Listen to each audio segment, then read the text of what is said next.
Geometry Unit 2, Lesson 8, Side Angle Side Triangle Congruence.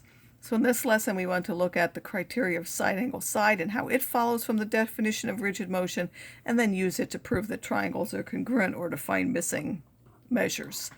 So we have, suppose we know that we have a triangle with one 3-centimeter side and a 45-degree angle. How many different triangles can we get by now making from this other length of this 3-centimeter side? Can we get if we put a 2.5 centimeter? Well, suppose that we don't, that this 2.5 isn't here, but the 2.5 comes from this end. Now, I've measured my 2.5 from here. I seem to be off from 2.5. I think my picture has shrunk over the years. So I marked that one as 2.5. That's what I'm going to use as my 2.5, even though I'm not sure that's really 2.5 anymore. I'm going to swing that, so this would now be 2.5, so that would be a triangle.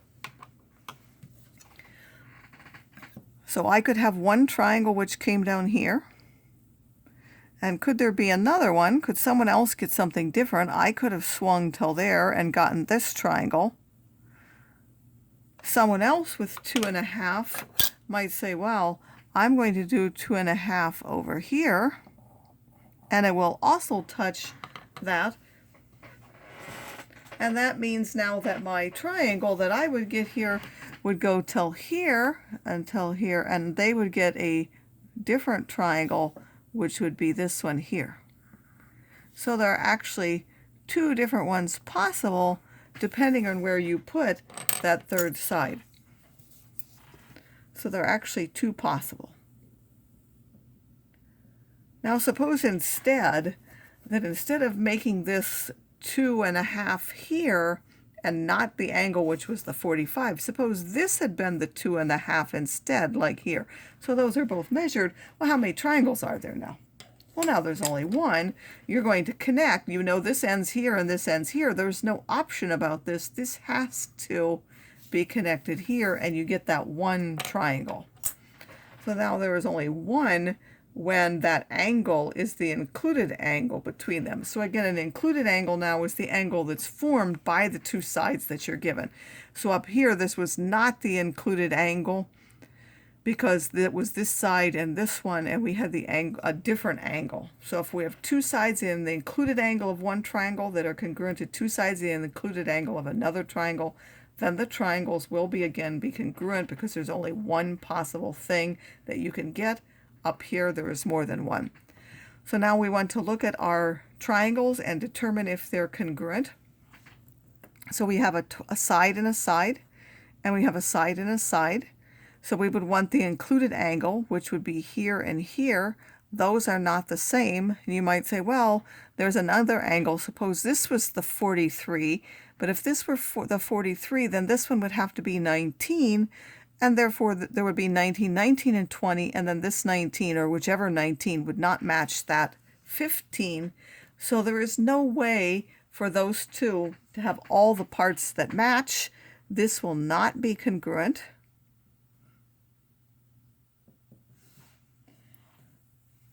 You could map the 27 and the 19 can be mapped.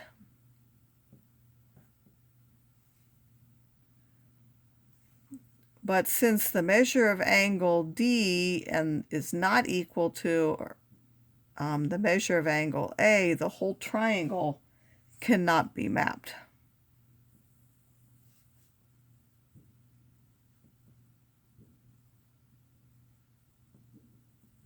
So those will not be congruent.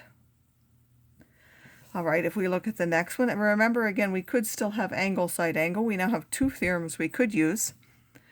We have a side and another side. So we have that JK is congruent to MN. They're both 74. And we have that JL is congruent to PM. We have two sides, and then if we look at the included angle, so this is the angle that those two sides make up, that is angle J, and that is congruent to angle M. Again, that's the included angle. It's important for that theorem. So now we could say that triangle JKL is congruent to, well, what matches J. J is matched with M. K is matched with now N. And then the L is matched with the P. So this is triangle MMP. And this is by the side angle side triangle congruence theorem.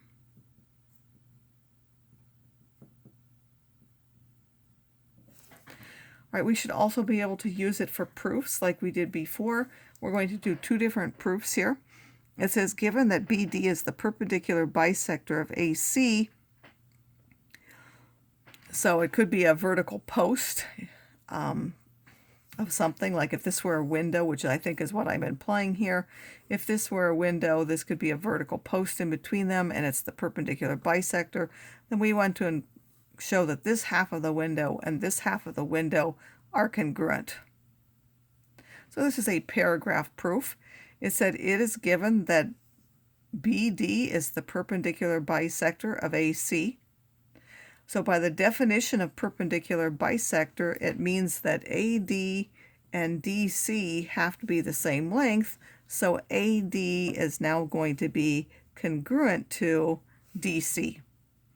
It also means that because it's the perpendicular bisector, that this is perpendicular to this, so angle BDA and angle BDC are congruent. Since all right angles are congruent, they're all 90 degrees, so all of them are congruent. If I know we have two right angles, we know they're congruent. Now that gives us this side and this angle here. We need side angle side. What other side makes up an angle? We've got this angle, we need it to be BD, but it's BD in both of them. So why do we know that BD is congruent to BD? Which property is that?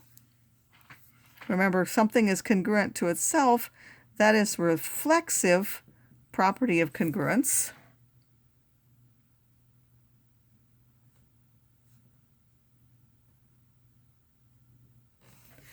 So we have two sides in the included angle of triangle BDA are congruent to the two sides in the included angle of BDC. So the triangles are included by the side angle side triangle congruence theorem. If we now go to this next one, it says given that CD bisects AE and segment AE bisects segment CD, prove that these two triangles that are shown here are congruent.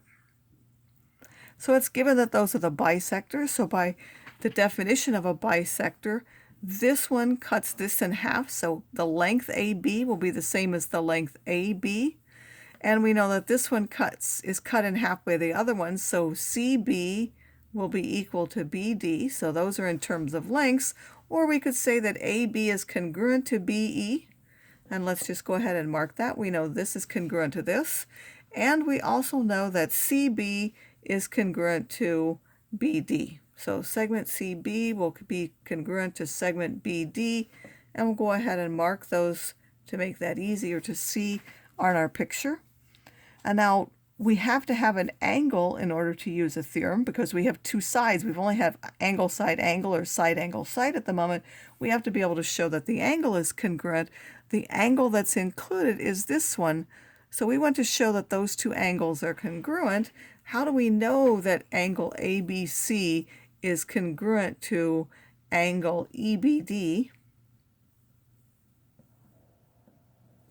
How do we know that? Because these two angles are vertical angles, and we know that vertical angles are congruent. So the two sides and the included angle